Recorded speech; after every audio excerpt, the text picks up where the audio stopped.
Welcome to Toy Business Unboxed, your gateway to the secrets of the toy industry.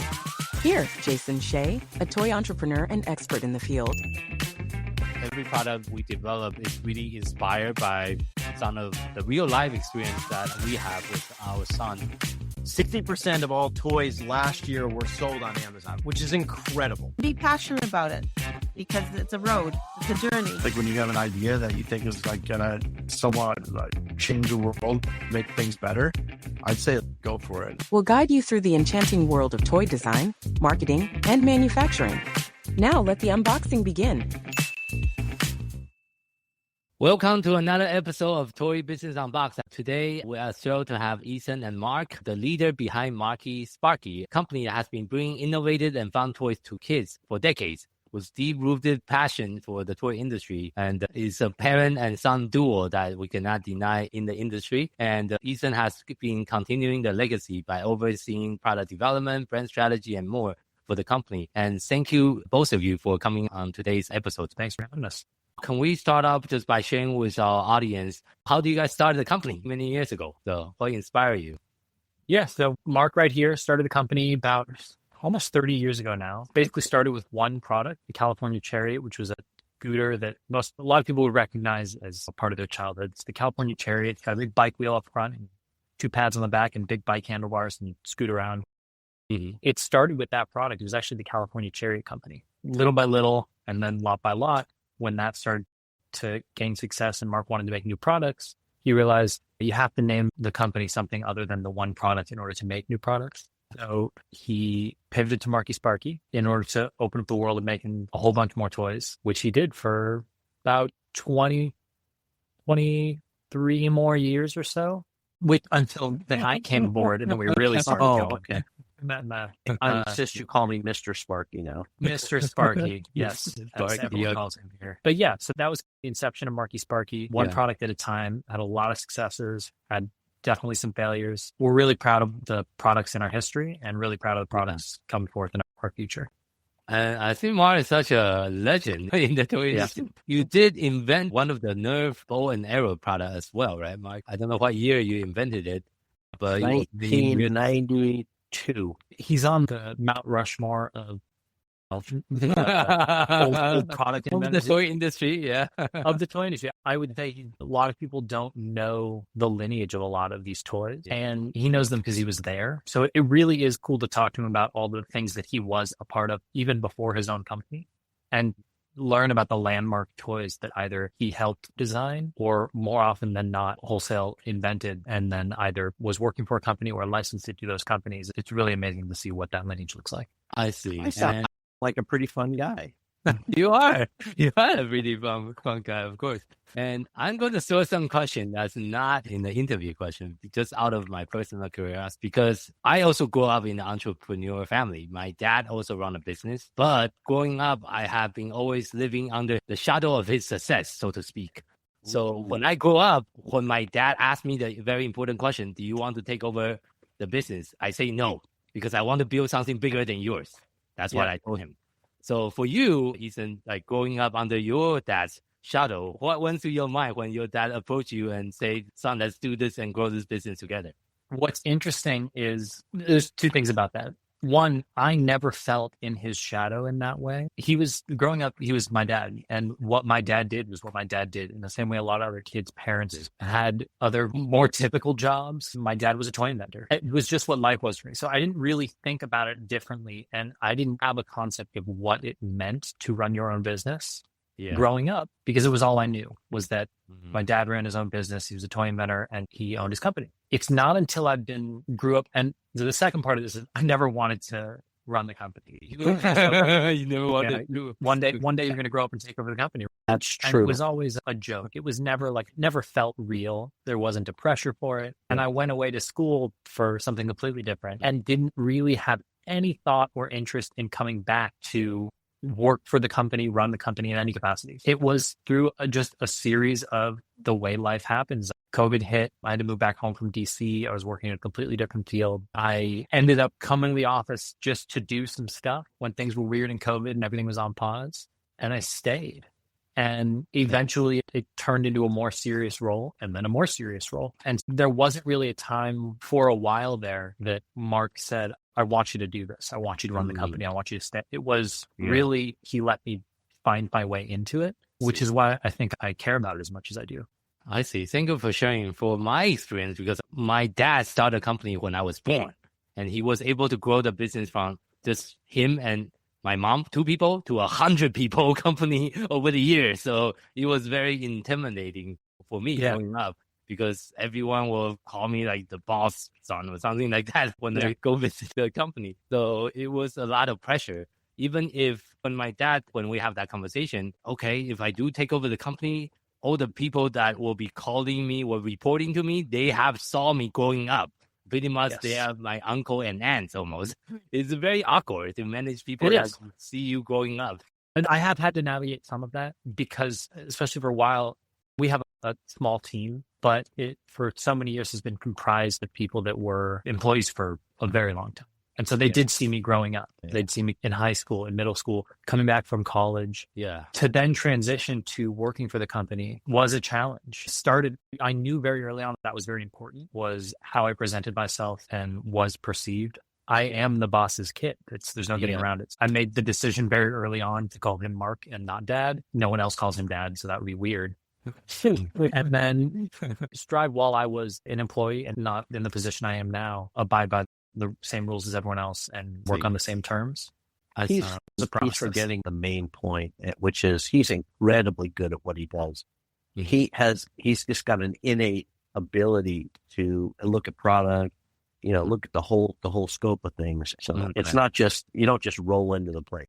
I wish my dad could say that about me more. If he was lousy when he did, I would have fired him a long time ago. He's really good. Okay. Thank you for saying that. That really means a lot, I think. I was talking to your dad, too, and he said you were great. He gave me a call before the show, put a plug in for him. Yeah, I definitely have some childhood trauma. I'm still trying to go through it. I need to hire a therapist about it. Ethan, don't you dare. So back to the toy industry, I guess the question I also want to ask is, you mentioned where you start working during COVID and you decided to stay. What is so attractive to you within the toy industry that make you feel like this is what I want to do for my career? So many things. And I don't think at the time I was thinking about career is what I want to do forever. When I started, I think my first official title was HR, which is funny in a company of what at the time was 10. HR is not a full-time job in a company at 10. My first real job was project manager. It was overseeing our designers and guiding the product through the pipeline from through design, through manufacturing, landing, and selling. And that I learned so much in that process, both through Mark, our partners in manufacturing overseas, and then from our designers. So we have and had some world-class designers that taught me a lot about both design and manufacturing, and I continue to learn from them.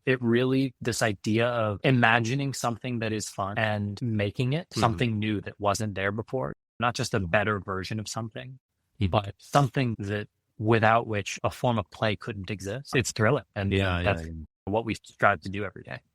I see. So nowadays, Mark, are you still the one who's coming up with design, or who is the one that's in charge of coming up with design nowadays? That's a great question. I have a flotilla of stuff I've done over the years that's all around us, and I keep digging back into that stuff. But it's a group effort. Ethan just came up with this new thing. Can I announce it? Does it matter? That's fine. Yeah. He invented this new javelin, which it's a brand new item, and it's a phenomenal product. It's one of those things where you go, wow, this is really an invention. And guess what? Ethan did that. So that's just really cool. Although it was a group effort, a lot of people helped and add the things. He was the general. He was the champion of this javelin, which I've been in the toy business a long time, and there is nothing like it out there. Has never been anything like it out there. It's interesting when we talk about who invented this, who made this. It is a really hard question to answer, especially in a company like ours. The story of how the javelin came into play is a perfect example of this. It goes back a long time. For a long time, I've been throwing our arrows, the arrows that we've been making for so long. I've been throwing them by hand very far. And it was always something that I did for fun. It takes someone doing that to get to the javelin, but it also takes someone else going, that's of note. It takes someone else designing it making the details. The whole team comes together to make it reality. Saying one person invented it it's just does a disservice to the team, I think. Honestly. How big is the 'cause team currently? Currently, we're at, I think our team is This big. I believe we have a team of 8 right now. Got it. Yeah. Yeah, that's a decent size. And you do all the design in US and you work with manufacturing company in China, correct? Yeah, we have really close manufacturing partners in China that we trust implicitly. So were you able to learn some Chinese over the years so we can do the interview in Chinese now? Yes. Oh, yeah. I know basic numbers. There was a time I was doing so good. Yeah, no, our Mandarin is not good. We are blessed to have manufacturing partners whose English is very good and better than our Mandarin would ever hope to be. I see. And Yeah. I think I want to continue on with the current landscape of the industry. I think it's getting more and more competitive nowadays. Of course, obviously, compared to when Mark started, there's just a lot more company, a lot more product, a lot more demand, and it's harder to get people's attention too. That's a hard concept. When I was starting, I was licensing. The licensing landscape was a lot different then. There was a couple of major toy companies. You took your stuff directly to them. It's not hard if you go in the right places. It's not more competitive if you go in the right. In fact, it's less competitive because it's hard to do it. It's hard to do it. So not many people can do it. If you're starting in your garage or with the advent of Starter and Indiegogo and all these crowdsourcing places, it's real easy to introduce a product. Much harder to sustain a business. That's the hardest part. I look at it a little differently in terms of, you're talking about competition. I do think it is more competitive nowadays, but I think that seeing where that competition is it's a very different competition than there was 20 years ago. We right now, when we make toys, we try and sell toys, we're competing with not only other toys from American manufacturers, from European manufacturers, we're competing with manufacturers in China selling direct from factory on Amazon, on other marketplaces. It's incredibly difficult to compete price-wise. It's a globalized economy in a way that, like, it was really hard to get direct from factory. They didn't have the reach before this new age of globalization to get products here in an economical way. Amazon and Temu and AliExpress have made this possible. The other thing is, we're not only competing with other products, we're competing with social media for attention, for time. We're competing with video games, which are cooler than they've ever been. I love video games, and where they have come now, how accessible they are for kids. We, in a very real sense, our toys compete with video games and our toys compete with social media. And saying this javelin is more fun than TikTok to a kid, a compelling case. Or you need to force them to go outside instead of staying on the iPad all day, right? I'll give you a dissenting point of view. You always do. I know I do. Whether I'm right or wrong, I'll dissent. So when I was starting, we had a fax machine, and that was it. And so it's so much easier now with the advent of 3D printers, laser cutters, model shops that are, you throw a couple bucks at it, you have a model shop that can make final product in a day. Yeah. So in that way, although you're competing with a lot more people, you're not competing with a lot more people. Although you're competing in a different landscape, it's easier to make product than it has ever been if you have the ideas, if you have the product. I don't see it as daunting in that way. I don't see it as competing against all the social media landscape. I do not like China taking what we do and making it cheaper and then throwing it on Amazon. That's the hardest thing. But coming up with ideas that are marketable and interesting and compelling, it's far easier than it has ever been. I do agree with that. So I want to transition, since you mentioned about Amazon. Amazon is definitely the biggest elephant in the room for the toy industry because they dominate the online sales so much.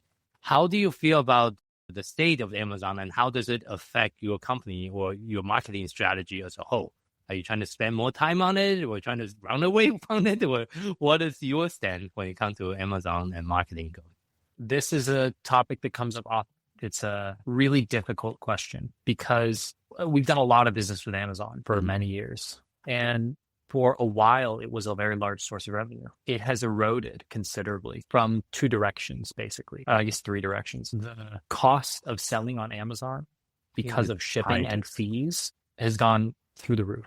Additionally, the cost of advertising on Amazon, which is absolutely necessary if you want to compete on pretty much any scale, has gone through the roof. In conjunction with the third reason, which is the direct from factory sellers of similar product, the competitive landscape is unlike anything that we've seen before. If we're selling a product for $30, and that is essentially the price we have to sell it at in order to make any money on Amazon to keep our numbers in line and actually turn a profit, a factory in China can sell it on Amazon for $22, $19.99, $18, $17, and still make a profit while spending 3, 4, 5 times more on advertising for the same keywords we're bidding for. It's inescapable. And it looks just like our product. And it looks just like ours. Does it perform the same? Probably not.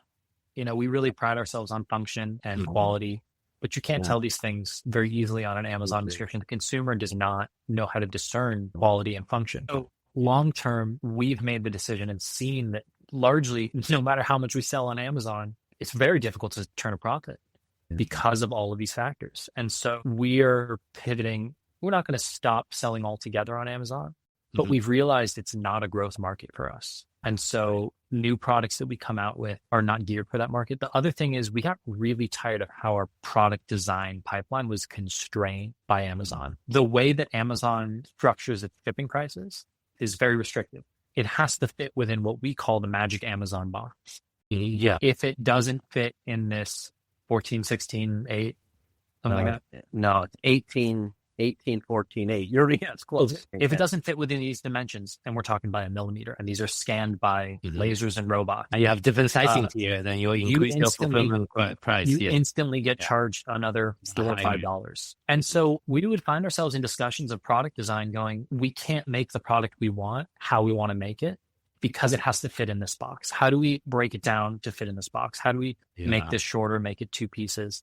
And we'd end up with a worse product. That we were doing all these things to design product in a way that, according to Amazon specifications, it was a sad thing to include in discussions very seriously in product design. We're making efforts to knock that to the side and not make Amazon a core market. Yeah, I think I do agree with that. But for outside Amazon, I think I did a whole webinar about it. The 5 pillars we should be focusing on as a toy and game entrepreneur. That's like the content, which I think your product will make some amazing content because it's about outdoors, about kids playing outside. And there's also, of course, you mentioned about social media marketing. It's like the second pillar. Then you also want to really start doing more paid advertising outside Amazon, which is a whole different ballgame, by the way. When you're doing Google ads, YouTube ads, and Facebook ads, and Instagram ads, very different than Amazon ads. But besides that, I think building your own list, both in the email format or even SMS format, like phone numbers, those is like the way to be successful as a toy brand going forward. And that's something I have been also focusing on with our own in-house brand. Currently for our list, it's a small list, about 20,000 parents, but it's a good place to start because another main problem with Amazon you didn't mention, I want to mention to our audience is when you sell on Amazon, you lose control over your customer data because Amazon doesn't share any of that. You don't even know if it's a dog that bought your product. It could be a dog that just click a button and bought it. You don't know. It could be anyone. There's a tremendous loss of control there. Yeah. A while back, Amazon took away the ability to respond to reviews. A lot of people don't know this thing, that sellers can no longer respond to Amazon reviews. Yes, that's correct. Which is really unfortunate when people say, I got your product, it's garbage, it falls apart. Here's a picture of it. And you're looking at it going, that's not even in the same category as the product you think you bought. Like it's Amazon shipped them the wrong product. Could have been returned, could have been whatever within their system. And we get bashed for it. Our rating takes a hit. The reviews are bad. They'll return it for a refund. We get charged. And it was never anything we had control over. These are problems that there's no control over as a seller on Amazon. There is a caveat to all this. China's never going to let you make too much. There's this, because of all the new software and all the APIs that Amazon gives out to the software companies, they can scrape the data. And so here you are sitting in China with your factory or Taiwan or wherever overseas. I don't begrudge them $1, but if they can see how many of something you're selling, they're going to go, oh, I can make that for $2 and you're making it for $5.50. This is the problem. So it doesn't pay to innovate. And what's happening is Amazon is turning into a commodity place. There's no innovation there. All the people that have innovated are pulling off Amazon and selling through their own websites and stores. Secondly, if you're a small business just starting to sell on Amazon and you talking about just the toy business, we have never gone on Amazon at a lower price than our store. We've always kept the price point. A $30 item is a $30 item, whether you buy it in the store or on Amazon.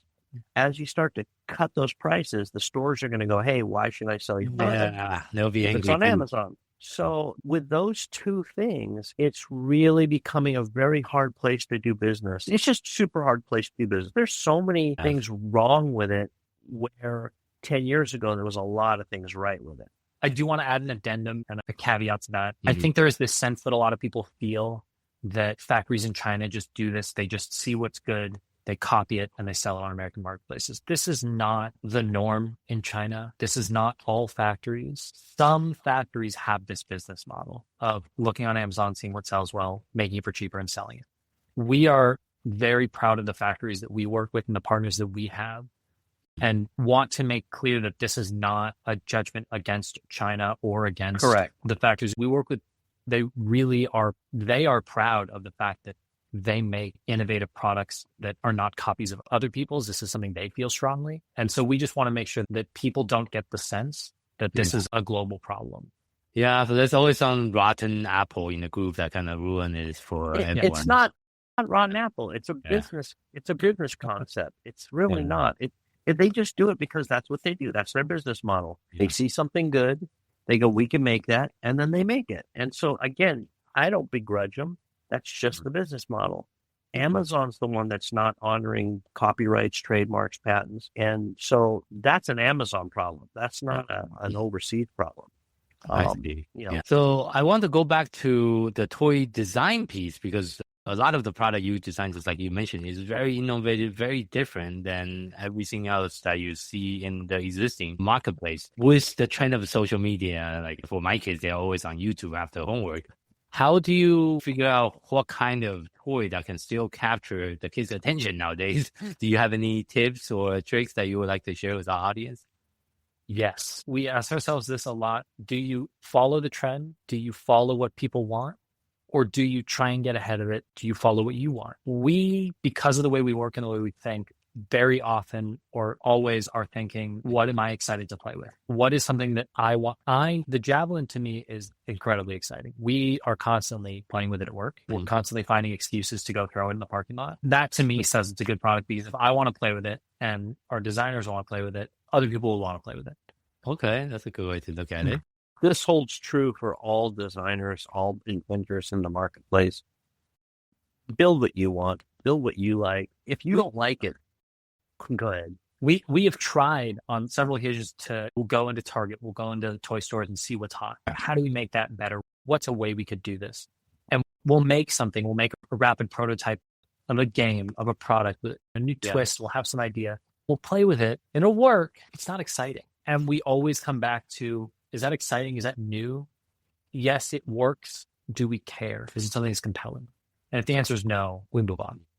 We move on from a lot of products. Almost every single thing I've ever done, and I've invented a lot of products. I have a graveyard of stuff I've never brought to market. But literally almost everything is a category breaker. It's ahead of where everybody is, so much so that I don't know how to sell it. Like people, I show it to somebody and they'll go, well, what are we going to do with that? I don't know. We struggle with. It's so different. Yeah. It happens all the time. It's not different. It's there's no category for it. There's no categories. Okay. Yeah. So you look at it and you go, this is really fun to play with, but nobody wants it because it's not a toy. It's not a sporting good. It's not a this. It's not a that. But it's still really compelling. The fact that we like it or I like it is why I work on it. There's a great example of this. We make a ring toss game called Flippin' Rings. Flippin' Rings is it's just such a fun ring toss game. But people look at it and they'll see the box, they'll see the packaging or the product, or even someone playing it, and they go, "That's a ring toss game." And you're like, "Yeah, but it's not really. It's not like what you're thinking of." You go, it's like Plinko because it looks a little like Plinko. It's not Plinko. And to put something like this in a category without other things would be to miss the message. It's a product. It still defies our ability to really describe it. That's Flippin' Rings. And we try and describe this product and just come up empty and end up saying, just play it, you'll enjoy it. And without fail, people love it when they play it. It's really difficult to describe because there's not really a precedent for it. Yeah, it's very different. It's almost like a carnival game. It's got a carnival theme to it. I'd like to add on to that product ideation and design thing we were talking about with something that Mark always tells me when we're making something. We have a lot of ideas.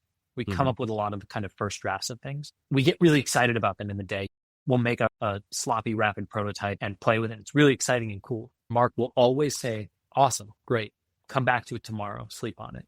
If you still feel excited about it, then we'll come back to it the next day. Come back to it the next. And if you still feel excited about it on that third day, then give it another day. The point at which it becomes not exciting, you stop making the product because it's a lot of things are exciting to begin with. The thing that you want to make, the thing that is a good product is something that doesn't stop being exciting. It has long-standing play value. Something that's flash in the pan fun once and then you get over, for us is not worth making. We don't do novelty stuff like that. But that Flippin' Rings game is really fun. It started out life. I really wanted to make a Rings game a long time ago. And so I looked at the old Scottish games, the ring toss games.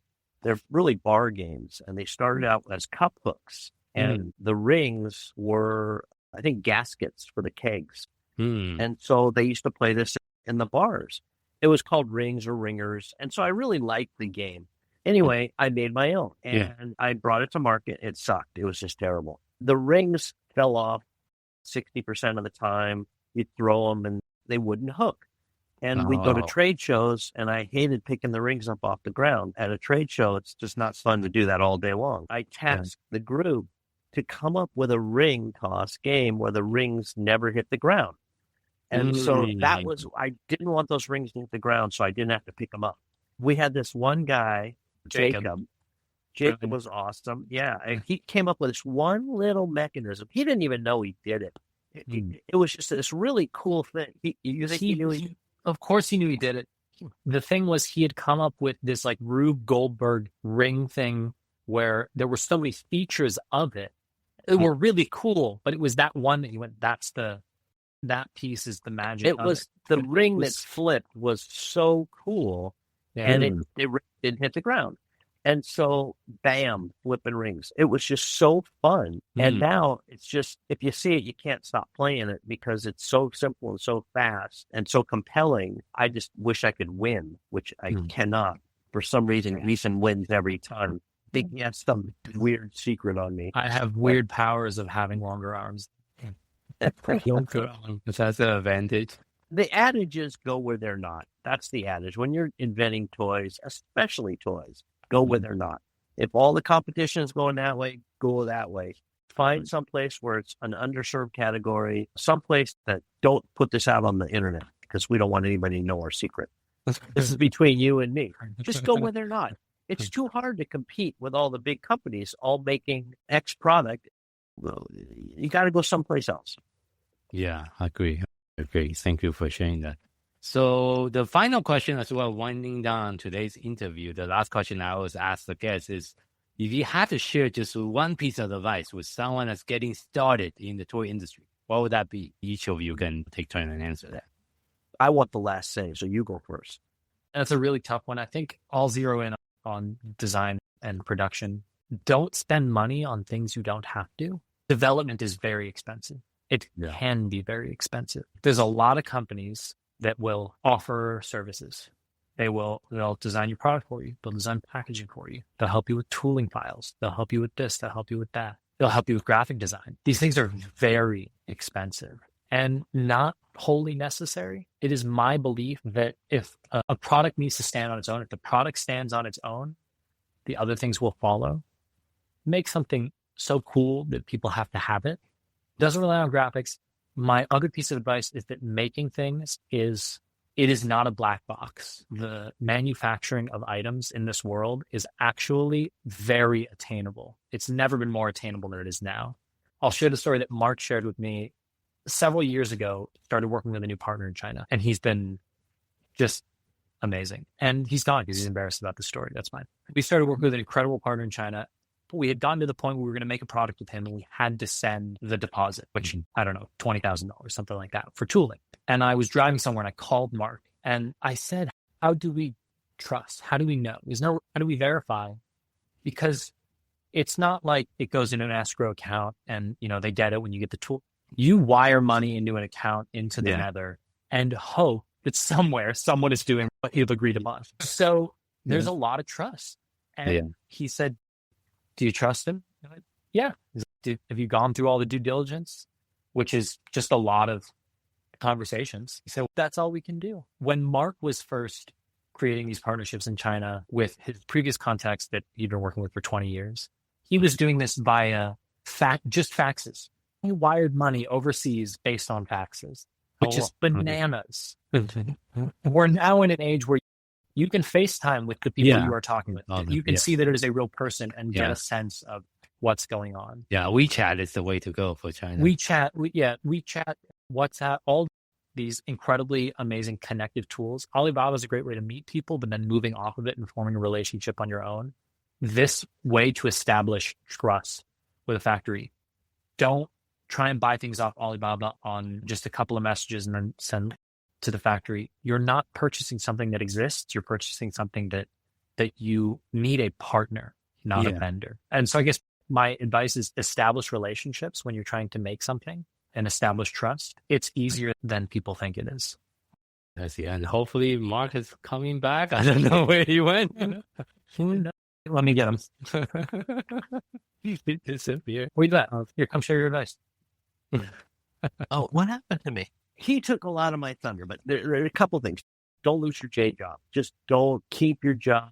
Don't spend money where you're not supposed to spend money. Graphics, packaging, all that stuff, unless you're making a product that's graphics and packaging. Don't do the Oprah thing, which is all the people in the cul-de-sac say, oh, this is great.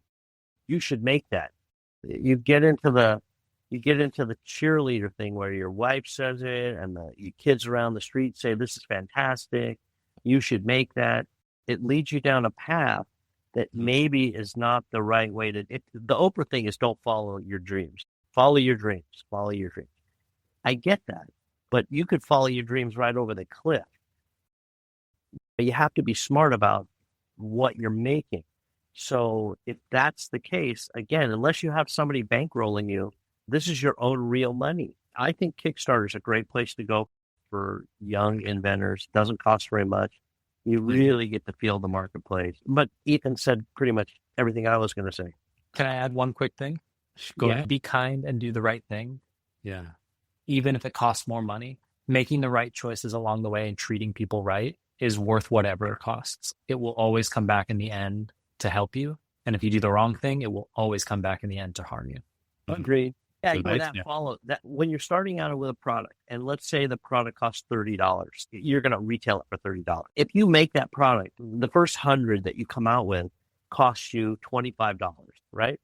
You don't sell it for $50 because that's just, you can't do that. You have to sell it for $30, whatever the end price is. Even if you lose money, if this is the way you want to go, sell it for what it's going to sell for. And then if those products all break, that's where Ethan comes in and you fix it.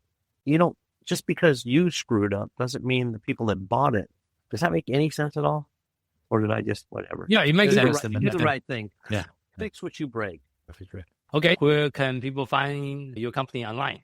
We're at MarkySparkyToys.com. We have Instagram. We have Facebook. We have, I think, TikTok somewhere. We're going to be online with a brand new brand, brand new company, The Bad Rap, thebadrap.com. Company's Bad Rap. That's going to be the Javelin and assortment of other products that just don't fit the mold for other. Thank you again for the audience for tuning in for today's episode of the Toy Business Unboxed podcast. We hope you have enjoyed the conversation and find it insightful and inspiring. If you like what you have heard, be sure to subscribe to our podcast on your favorite platform so you never miss an episode. We really appreciate your support and would love it if you leave us a review and share the podcast with your friends and colleagues. For more resources, tips, and the latest update in the toy industry, visit our website at toy-launch.com. Join the conversation and connect with us on social media using hashtag ToyBusinessUnboxed. We'd love to hear your feedback and suggestions for the future episode. Until next time, keep innovating, keep creating, keep bringing joys to toys. This is Jason Shea signing off on the Toy Business Unboxed podcast. See you in the next episode.